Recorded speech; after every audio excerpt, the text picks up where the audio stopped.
Agora, off-jogo, trazer informação sobre Sabino. Muitos de vocês me perguntaram, principalmente no Instagram, sobre a possibilidade, me mandaram prints e vários links de pessoas falando que o Sabino estava acertado com o Vitória. A gente foi atrás dessa informação com todas as frentes e aí eu vou trazer um pouquinho do que a gente conseguiu. A primeira frente que a gente não conseguiu uma resposta foi o Fábio Mota, presidente do Vitória. Deixei uma mensagem lá. Até eu vim aqui pro Allianz, foi tipo 2, 3 horas depois de eu ter mandado mensagem para ele. Ainda não tinha sido aquele sinalzinho de 2, né, do WhatsApp. Acho que realmente ele recebeu a mensagem. Antes eu tinha tentado desligar, estava em caixa postal, então ele estava com o celular desligado. Até o momento da gravação desse vídeo ele não respondeu. Caso ele responda, eu vou perguntá-lo mais uma vez, vou ligá-lo e insisti-lo para ter uma resposta oficial do Vitória, para saber o lado do Vitória dessa história. O Taveira, empresário do Sabino, me respondeu, a gente conversou sobre, ele confirmou que no início do ano até teve algumas sondagens, mas que neste momento eu não tenho absolutamente nada em relação ao Sabino. Sabino e Vitória não tem absolutamente nada. Ele falou, até mim não chegou nada, não tem absolutamente nada. Então, a gente fecha. Apurei com outras pessoas do São Paulo de que houve uma sondagem do Vitória, mas nada além disso. E Carlos Belmonte, diretor de futebol, me respondeu falando que também não tem absolutamente nada em relação à negociação avançada ou algo desse sentido.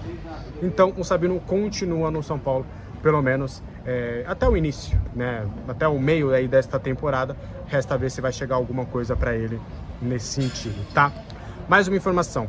São Paulo está de olho no mercado em busca de uma possibilidade, de uma oportunidade de mercado, de um atacante que possa fazer mais de uma função no campo de ataque, algo parecido com o que era o Gabriel Veron, o jogador que acabou indo para o Santos, que era do Porto, que o São Paulo estava de olho. Mas esse nome não é urgente e muitos ali me falaram que pode ser que não chegue para agora, mas que é algo que o São Paulo está vasculhando no mercado, buscando a famosa oportunidade. Vai ser um jogador que possa complementar esse elenco, que esteja dentro da realidade do clube, que não custe um valor de compra. A ideia seria pegar o jogador livre ou jogador emprestado, mas que possa fazer o lado direito, o lado esquerdo e a função de centroavante. Por isso que eu trago o exemplo do Gabriel Veron, do Rony, quem mais jogadores pode... Alguns jogadores nesse sentido, que não tem uma certa dificuldade de jogar, tanto o próprio André Silva a gente pode colocar um jogador que joga pela esquerda, um jogador que joga pela direita, mas que também pode fazer a função de centroavante. Então, o São Paulo está no mercado em busca dessas opções, tá? Lucas Moura e Oscar, a informação que a gente tem é de que o Zubeldia preferiu preservá-los na partida de hoje por conta do estado do gramado, por conta de ser um gramado sintético.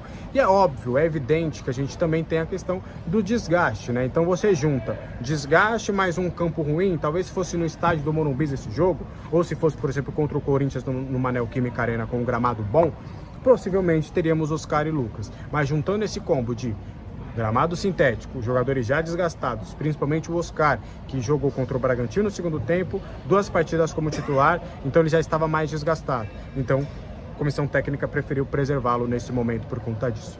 Beleza? Hoje tem live para... A gente está aí na próxima semana. Imagino que o Luiz Gustavo já venha a campo para voltar a treinar com jogadores. Mesma coisa com o Yang, que também tá aí fora. Pelo amor de Deus, que dê uma chance para o Yang depois quando ele voltar, porque eu não aguento mais o Jandrei para continuar nessa pegada. Deixa eu ver se eu tenho mais alguma coisa anotada aqui que a gente possa falar. Tirando essas coisas do jogo, realmente hoje fiquei muito em cima da partida, que acabou sendo um jogo com muita intensidade e que o São Paulo. Ah, ia falar dos bastidores, perdão. Os bastidores depois do jogo, como eu falei, foi de muito alívio. O Zubeldia está apresentando um cansaço muito grande.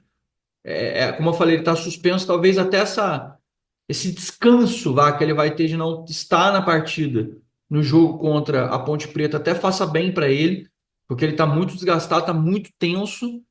O São Paulo provavelmente vai realmente poupar seus principais jogadores, ou no máximo deve colocar alguns atletas no banco. Acho que é uma oportunidade de ouro, para ele conseguir colocar atletas que ele precisa girar mais, para que ele consiga botar atletas que façam, que precisam de mais ritmo de jogo. Acho que é um ótimo jogo para você colocar o Rian para começar jogando, é um ótimo jogo para você colocar um Lucas Ferreira para começar jogando. Acho que é um bom jogo para você ter o Alves também, para você botar o trio ali na frente, pra você montar um sistema seguro. você botar jogadores para poder jogar, você pode voltar, de repente, a estreia do Wendel, você pode colocar o próprio Ferrarese para jogar na lateral direita, vai voltar o Sabino, talvez o Igão ali para jogar contra esse jogo contra a Ponte, por que não? Então, assim, é um jogo que o Zubeldia não precisa se complicar. É um jogo que ele precisa ter um entendimento. Ah, mas a gente precisa do resultado também, é importante.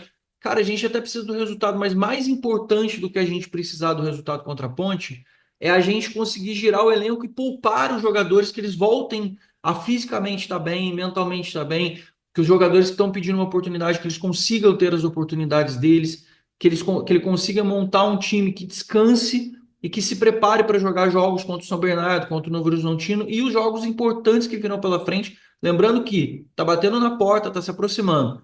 A chegada para início de Brasileiro, início de Copa do Brasil, Libertadores. A gente vai ter muita coisa aí encavalada nesses próximos jogos e é fundamental que a gente tenha o elenco descansado, bem, que os jogadores estejam circulando, e dá para fazer isso. Acho que a gente consegue fazer isso, às vezes não adianta dificultar muito. Quando a gente estava falando sobre o jogo contra o Palmeiras, 95% das pessoas que eu falei, para não dizer mais, entendiam, inclusive eu, que o São Paulo tinha que fazer o que fez ontem. Entrar com uma linha fechadinha, igual fez ano passado, travar o jogo do Palmeiras e conseguir fazer um jogo estável. Contra a Ponte Preta, a mesmíssima coisa. Vai jogar no Morumbi, vai estar lá, pode de repente botar um jogador ou outro, mas não precisa fazer toda hora a mesma coisa. Botar sempre os mesmos jogadores de ataque, botar sempre as mesmas coisas, porque fica previsível.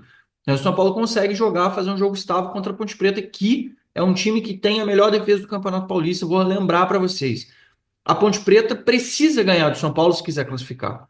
Então a Ponte Preta vem jogar com o São Paulo para tentar fazer o resultado. Isso também ajuda o São Paulo porque é um time que não vai ficar o tempo todo jogando recuado atrás. A Ponte precisa conquistar pontos, porque se a Ponte perde ou a Ponte empata, se a Ponte empatar o próximo jogo, o Palmeiras consegue chegar caso ele vença no jogo que vai jogar dentro da sua casa contra o Botafogo de Ribeirão Preto. Ou seja, a Ponte Preta está jogando a vida, a classificação deles, se ficar atrás o tempo todo, o São Paulo também não tem muita coisa a ver com isso, mas o São Paulo não precisa se expor, não precisa sair que nem maluco, não precisa jogar deslocado, não precisa jogar sem inteligência. Acho que o jogo de ontem mostra que o São Paulo precisa fazer jogos inteligentes, precisa circular seu elenco, dá para botar a molecada para jogar junto com alguns jogadores mais experientes, dá para poupar jogador, dá para circular, dá para estrear jogadores, estrear peças e dá para o time fazer uma partida decente, digna, estável no Campeonato Paulista. Lembrando que somar pontos pode valer muito para as próximas fases. Se a gente passar do Novo Horizontino classificando em primeiro, passando por uma semifinal, o São Paulo muito provavelmente vai pegar outras equipes. Se a gente for pensar em times grandes, o Santos está em segundo do seu grupo, o Palmeiras nem está classificado, mas se classificar deve classificar em segundo. Ou seja, a campanha com um jogo único dentro de casa pode ter um peso muito significativo, muito, muito significativo, numa semifinal, numa virtual semifinal, se o São Paulo passar para a próxima fase. E aí, numa final, o São Paulo tem dois jogos, mesmo que jogue o segundo jogo fora de casa, mas aí são dois jogos, aí é um outro contexto, é uma outra realidade, é uma outra nuance de disputa que a gente vai ter dali para frente.